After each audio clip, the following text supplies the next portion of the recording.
They were built before screens, before sensors started thinking for drivers. No autopilot, no emission systems, no eco mode, just steel, smoke, and 16 liters of fury waiting under the hood. Back when a truck didn't ask how fast it could go, it asked how much it could pull.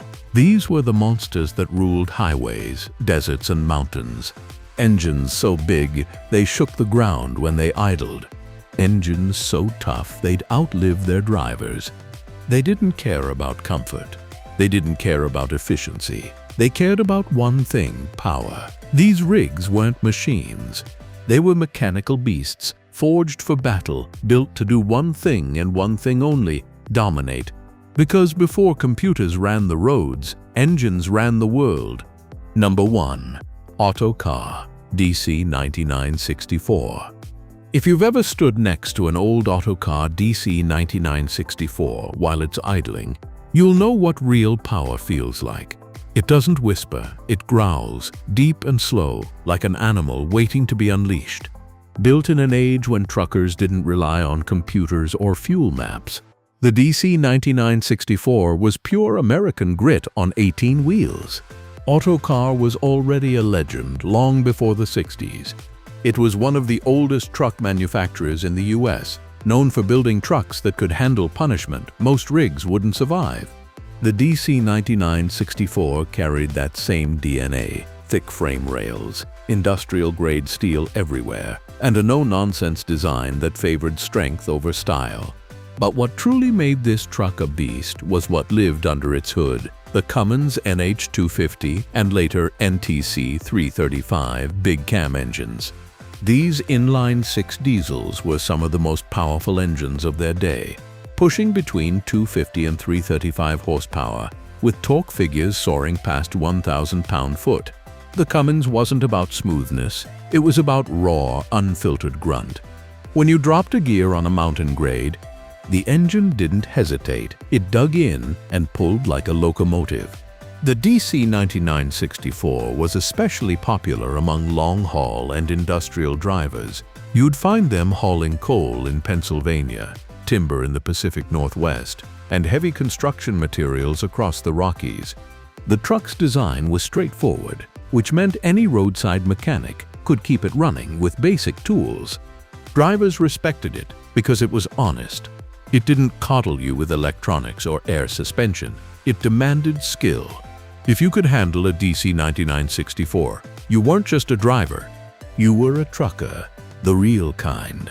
And that's why even after half a century, a few of these iron warriors are still working, still roaring, still proving that steel and diesel never age.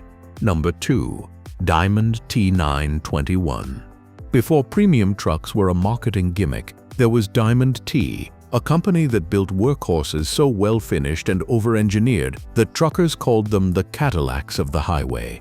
Among its masterpieces stood the Diamond T921, a heavy-duty titan that looked elegant but worked like a brute.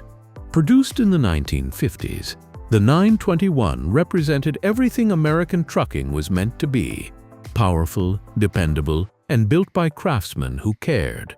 Each cab was hand-fitted, every panel welded by men who took pride in steel. The styling was distinctive: rounded fenders, curved hood, and a stance that balanced beauty with brawn. But the real story began when you lifted that hood.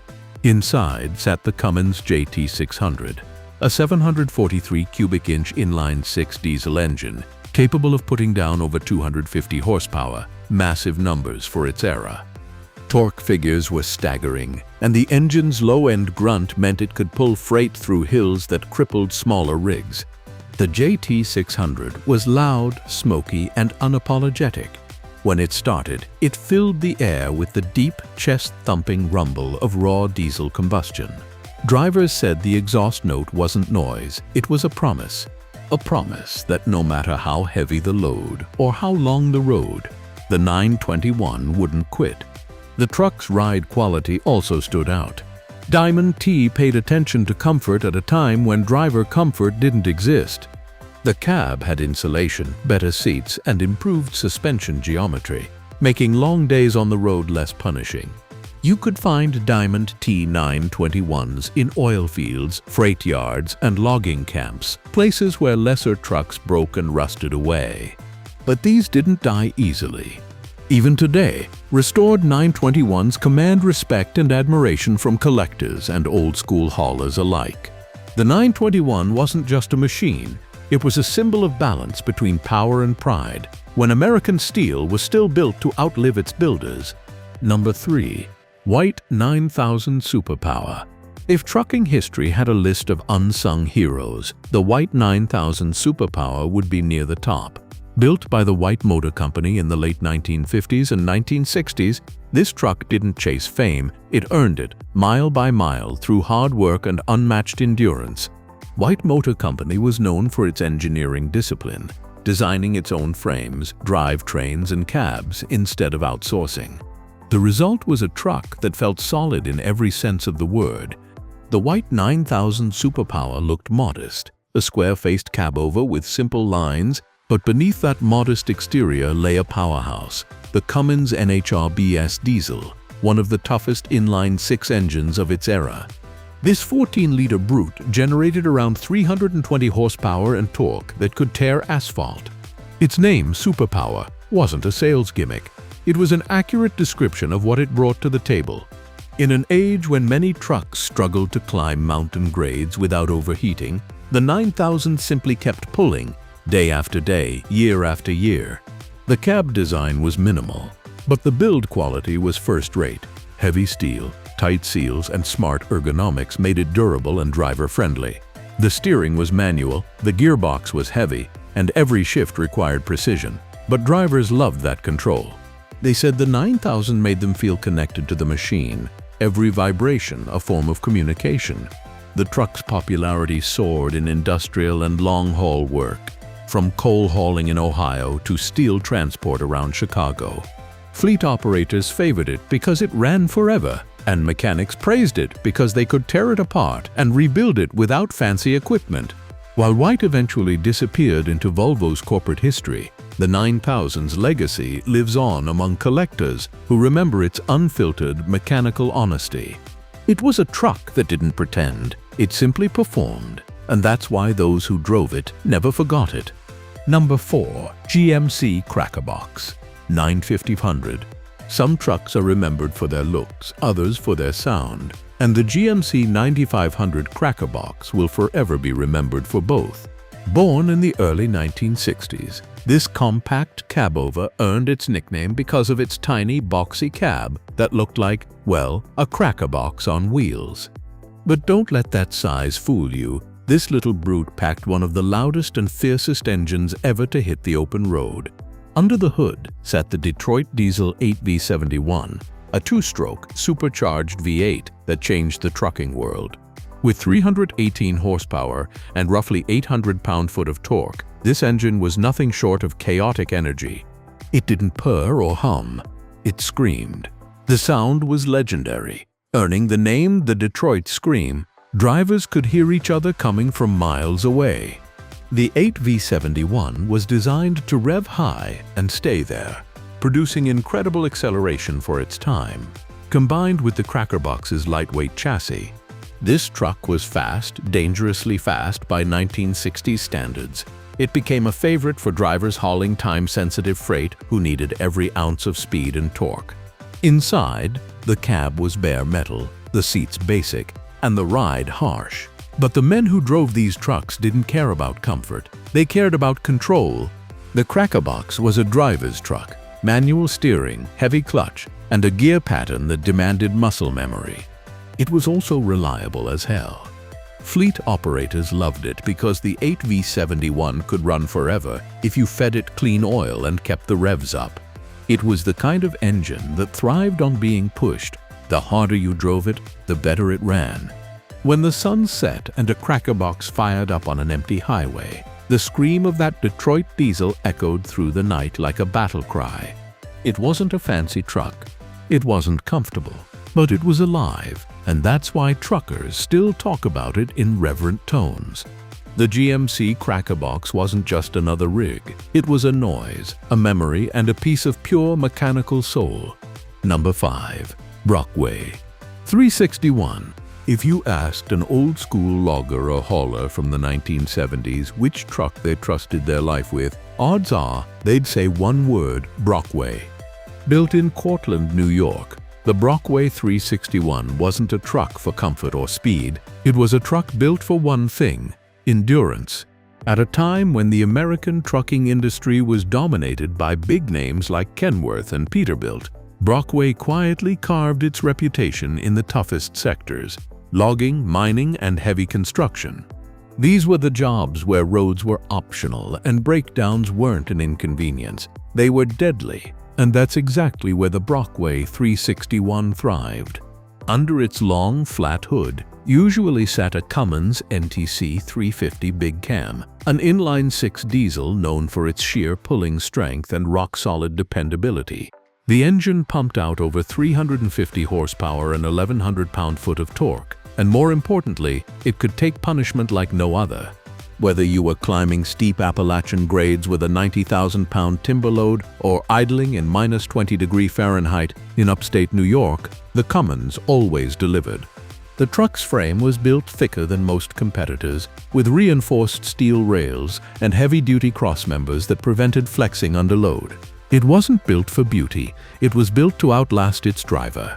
The interior was simple: gauges, switches, a manual transmission that required both hands and legs, and a cab that echoed every heartbeat of that diesel engine. When Brockway shut its doors in 1977, it wasn't because of poor performance, it was because the market changed. Fleets started chasing lighter, cheaper, and more efficient trucks. But ask any veteran trucker today, and they'll tell you no modern truck could match the soul, simplicity, and stamina of a Brockway. The 361 was a blue-collar legend, a working-class hero of steel and diesel that proved one simple truth: toughness never goes out of style. Number 6. Kenworth W900A. If there's one truck that defines American highway power, it's the Kenworth W900A, the chrome-faced legend that turned long-haul trucking into a lifestyle. Born in the late 1960s and perfected through the 70s, the W900A wasn't just transportation, it was identity. This was the truck for drivers who lived on the road and demanded respect wherever they parked. The W900A had a stance like a heavyweight fighter: long hood, square shoulders, twin exhaust stacks, and a gleaming grille that looked like it could eat asphalt for breakfast. It was intimidating even before it started. Under that massive hood, most W900As were powered by the Cummins NTA 370 or Detroit Diesel 8V92, engines that could roar past 400 horsepower with torque north of 1,200 kb. These weren't quiet, fuel-efficient engines, they were mechanical thunder. When the driver hit the throttle, the whole rig came alive, the twin stacks belching out deep, rhythmic diesel thunder that could be heard half a mile away. But the W900A wasn't just muscle, it was built to last. Its frame rails were thick, its suspension overbuilt, and every bolt seemed designed to survive the apocalypse. Many of these trucks pulled double trailers across mountain passes for decades without losing a step. Mechanics loved them because they were simple: no computers, no sensors, no mystery wires. If something broke, you fixed it with a wrench and a can of grease. Inside, the cab was pure 1970s Americana. Wood grain dash, chrome switches, and gauges for everything from oil pressure to turbo boost. The driver's seat sat high and proud, giving a commanding view of the open highway. For many truckers, owning a W900A was a badge of honor, a symbol that they'd made it in the world of long-haul trucking. Even today, you'll see W900As still hauling freight, still roaring across interstates, while modern trucks whisper past with their quiet, efficient engines. The difference is, when a W900A passes you, you feel it. The ground shakes, your heart beats faster, and for a moment, you remember what real trucking sounded like. The Kenworth W900A isn't just a truck, it's a time machine on 18 wheels, built back when power wasn't programmed, it was earned. Number 7. Scammell Crusader. When most people think of vintage powerhouses, they imagine American long-nosed trucks with chrome grills and roaring Detroits. But across the Atlantic, in the United Kingdom, one machine redefined what heavy hauling meant: the Scammell Crusader. Introduced in the 1970s, the Crusader wasn't built for city deliveries or short hauls. It was engineered for one purpose: to dominate international heavy transport. British truckers of that era were taking on the notorious Middle East Run, a grueling 5,000-mile journey from the UK to Iran, passing through scorching deserts and deadly mountain passes. Only the toughest trucks survived that trip, and the Crusader was born for it. At its heart was the Rolls-Royce Eagle 265L turbo diesel, a 12.2-liter straight-six powerhouse producing up to 350 horsepower and torque north of 1,000 pound-foot. It wasn't the fastest truck on the road, but it was unstoppable. The engine was legendary for its reliability. It could run in extreme heat, climb steep grades, and idle for hours without complaint. The cab was designed with British practicality, simple, rugged, and surprisingly comfortable for its time. But the chassis was all business: heavy-duty axles, steel suspension, and a frame designed to take brutal punishment. Truckers who took the Crusader to the Middle East said it was more than a truck, it was a survival partner. And the sound? A low, rumbling growl that turned into a deep thunder when fully loaded. When you heard a Crusader climbing through the Alps or the Turkish mountains, you knew it was carrying more than just freight. It was carrying the pride of British engineering. Today, restored Scammell Crusaders are prized possessions at truck shows across Europe. Their presence, their stance, and that signature Rolls-Royce engine note remind everyone that there was a time when the UK built trucks that could stare down deserts and win. Number 8. Berliet T100. If there was ever a truck that made jaws drop, it was the Berliet T100, a French-built colossus from the 1950s that looked less like a truck and more like a rolling building. Built by Berliet, one of France's oldest truck makers, the T100 wasn't designed for highways, it was built for the Sahara Desert. The oil boom of the 1950s demanded machinery capable of hauling enormous loads through the unforgiving African wilderness. Roads were scarce, heat was merciless, and most trucks failed before reaching their destination. Berliet's answer: build the biggest, baddest truck the world had ever seen. The result was the Berliet T100, powered by a Cummins VTA 1710 V12 turbo diesel, displacing a mind-bending 18 liters and producing over 700 horsepower, a figure unheard of in the 90s. The engine was so massive that it required dual radiators and complex cooling systems just to stay operational in desert heat. The T100 weighed over 100 tons, stood more than 15 feet tall, and could carry 100 tons of payload. It was used in oilfield work, construction, and extreme terrain transport, hauling drilling rigs and pipelines across dunes where no road existed. The cab was enormous, with aircraft-style visibility and industrial controls. Driving one was an event, not just because of its size, but because of the power it unleashed. When that V12 came to life, the desert itself seemed to tremble. Only 4 units were ever built, but each one became a legend. They represented the peak of brute engineering, a time when limits were meant to be shattered.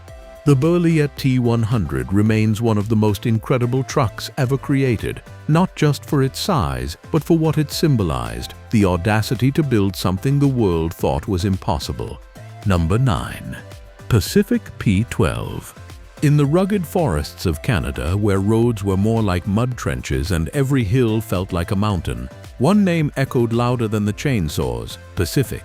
Built in Vancouver, the Pacific P12 was the logging world's undisputed heavyweight.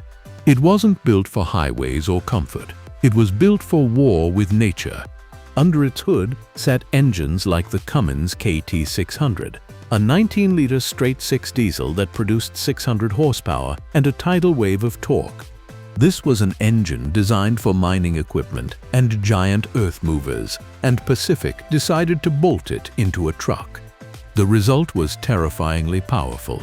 The P12 was a 12-wheel drive, yes, 12, monster with massive axles, dual transmissions, and enough traction to drag entire train cars uphill.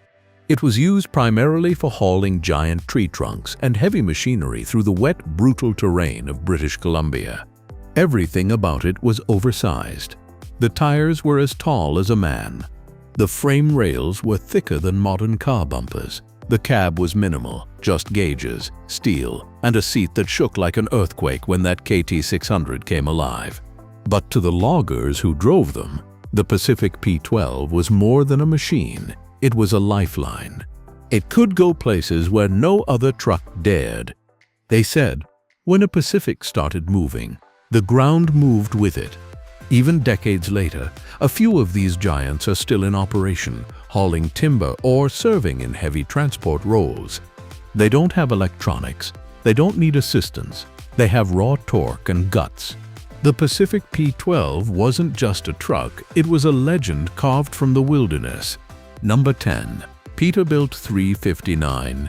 If there's one truck that defines the golden age of American trucking, it's the Peterbilt 359, the long-hooded king of the open road. Born in 1967 and ruling until the mid-1980s, the 359 wasn't just a truck, it was a statement.